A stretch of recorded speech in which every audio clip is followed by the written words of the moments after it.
Welcome to the Slop Farm. Enjoy the video.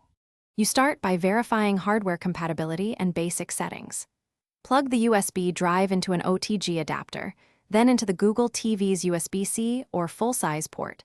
This ensures physical connectivity. Once done, make sure the drive is formatted as FAT32 or XFAT so the TV can read files. Otherwise, the system will not mount the volume. If you plan to sideload apps, enable developer options and turn on USB debugging. This step lets the device accept files and ADB commands. You next confirm that the system recognizes the drive. Navigate to Settings and then Storage to see a mounted USB volume. If it appears, open the built-in Files app or install a trusted file manager to browse folders and media. Make sure you grant any storage permissions the app requests. Without permission, you cannot access files.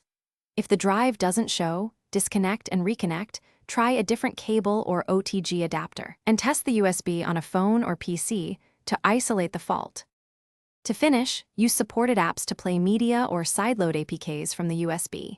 You can copy files into internal storage if needed. When finished, always safely eject the USB from Settings Storage or the Files app to prevent corruption, then unplug the adapter.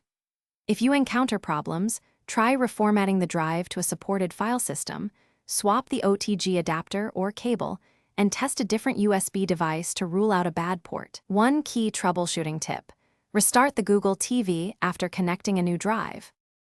Thanks for watching. Consider subscribing if we helped you today.